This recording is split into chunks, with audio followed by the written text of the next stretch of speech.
Là, par exemple, on va avoir les élections municipales et il y a, il y a beaucoup d'actions maintenant donc, qui tendent à faire augmenter le prix des matières premières parce que c'est une question sur laquelle le président s'est engagé de dire voilà, quand je serai là, on va faire en sorte de maîtriser le prix des matières premières et tout ça.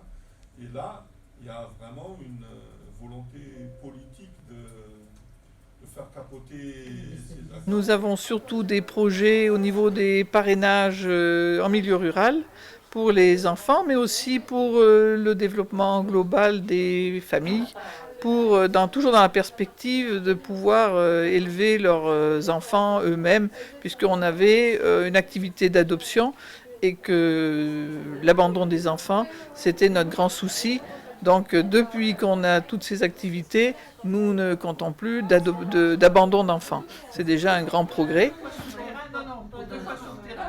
On a eu un administrateur qui, je vais parler plus en direct. On a fait des activités déjà de pâtisserie, de cuisine, et les jeunes se retrouvent traiteurs pour les mariages, pour différentes activités, manifestations. Donc la couture aussi. Mais c'est surtout, c'est vrai que dans la cuisine, on voit tout de suite, ils sont tout de suite recrutés pour aller. On a repéré, les gens ont repéré qu'ils faisaient des bons gâteaux, qu'ils faisaient des bonnes choses. Donc on veut reproduire ça maintenant à Antsirabé, on le faisait à la campagne. On veut reproduire ça à Antsirabé pour les enfants qui sont en placement judiciaire et qui n'ont pas de perspective, c'est-à-dire qu'à l'âge fatidique où on devient adulte officiellement, on se retrouve de nouveau dans la rue sans rien. Et là, on monte un centre de formation qui permettra aux jeunes, de la même façon, d'acquérir ces compétences et de repartir avec directement une activité qui leur permettra d'avoir quelques revenus. Donc, mais là, on est en train de chercher les fonds pour finir le centre, qui est pratiquement terminé. Le matériel est arrivé, mais il faut finir. Il y a plein de planches dans la pédagogique, il y a surtout dans l'anatomie.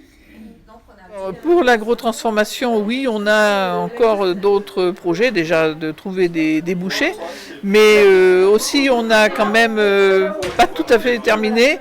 On a encore à monter la distillerie pour les huiles essentielles et les pressoirs. Le matériel là aussi est sur place, mais il manque les bâtiments. Tout ça, c'est aussi dans la perspective de protection de l'environnement, parce que les gens qui vont pouvoir tirer un revenu de ce qui les entoure vont avoir tendance à protéger la nature, déjà avec les fruits et les savons.